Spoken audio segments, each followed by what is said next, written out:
last episode we got this engine out and there was one heck of a mess. So I've pretty much spent the beginning of today getting a fire going, cleaning up the floor, and basically making it so that I need to turn on the air compressor. Give me 2 seconds. Basically been making it so that we can put this van outside. I'd like to put in a lot of the stuff that back into it that we took out to it, like the drive shaft, all the bolts for the drive shaft, a lot of the motor mount bolts, all that fun stuff. But, excuse me, we're pretty much at the point now where I'm starting to notice a couple things. Let me get some of these tires on.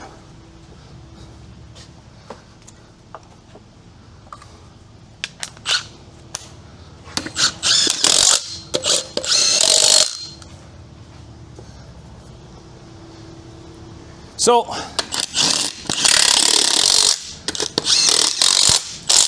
I was talking a lot last video about how I thought this motor looked a lot like a Camry engine. In a way, it looks nothing like a Toyota Camry engine, like a 2.2, but in a way, it does look like a Camry 2.2. The intake runners, bolt pattern looks the same. The distributor, whether kind of knocked on its side and looking stupid and goofy, looks like it will go onto a Toyota Camry. Transmission actually looks like a 4-cylinder Toyota Tacoma, or this time at night it just might be known as the SR5 pickup. But everything here looks like a Camry. The injectors here are a little different, but the plug-ins look the same. The fuel rails look a lot different, but everything on this looks Toyota Camry to me. So I was spending a little bit of time looking at this plug over here.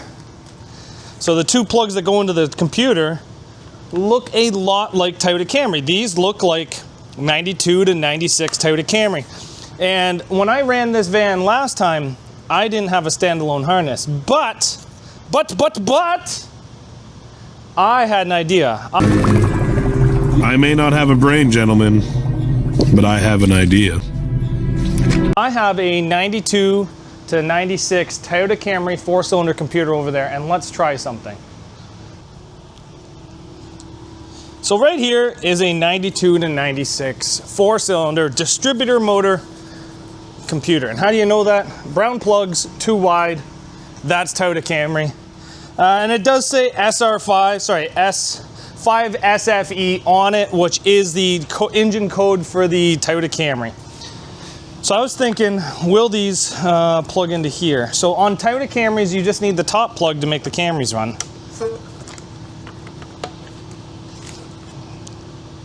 I don't know if it's gonna work, but guys, a Camry ECU plugs into this. I'm not sure if that's gonna work, but it might.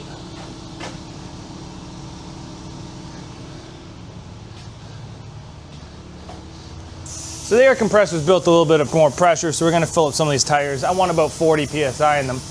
But let's talk about the pluses and minuses if that computer runs this engine. It means that I can treat this thing like a Camry engine. And you guys know me, I do not treat my Camry engines very nicely. So that will be super sweet, that if I could just run one power wire to it and it runs. That would actually be super, super phenomenal.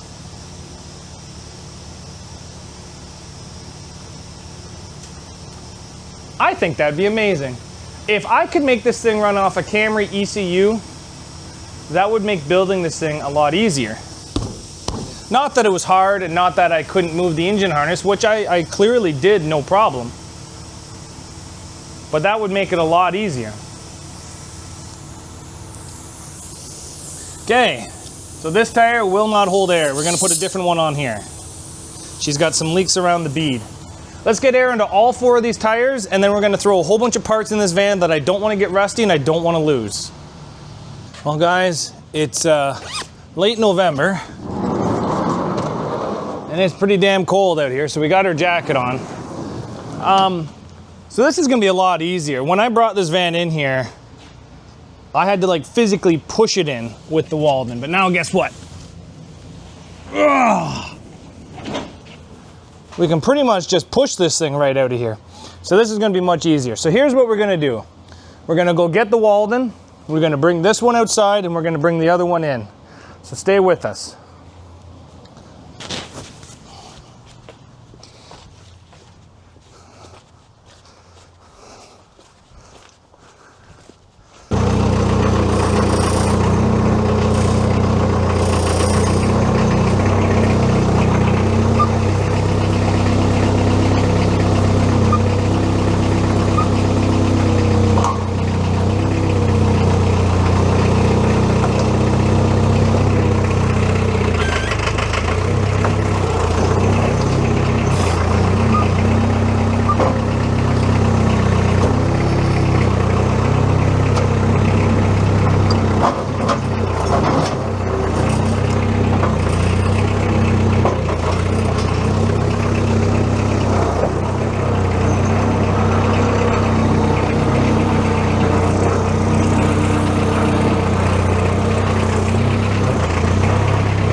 So we got the engine off of the cart thanks to the Walden. We're gonna come and take a look underneath this thing. And honestly, guys, it looks like we're gonna have to do the exact same thing. Something wonky is going on with the steering on this. I'm not exactly sure what it is yet, but I'm pretty sure that it's unhappy that I gave it the lift kit that I did. But the steering is having a very hard time. We did eat a pretty nasty tire shot, but I don't think that would do her. So, saying that, I don't really want to work underneath this thing today because it's dripping wet. It's been raining for about 4 days and everything underneath it is just soaked. But let's take a little bit better of a look at it. So unlike the other one, the trailing arms are still intact in this one. Drive shaft looks okay, so we'll probably reuse this one. All the suspension mounts are good on this one, which is the main reason why I wanted to derby it. I was just get at the suspension mounts there. Sorry, it's pretty hard to look at stuff and touch it and articulate this camera. So we're gonna have to be a little bit nicer to the transmission shift. We're gonna have to be a little bit nicer to the throttle cable, the ECU plugs, the fuel lines. So I might actually just check out the whole fuel filter with this one. Not exactly sure how we're gonna do it yet. But yeah, this is not gonna be too bad, I'll tell you that. But we've already taken one of these things out and it's over there on the ground, right behind the light. So now we just have to take out a second one. And I would like to see why this thing seized up.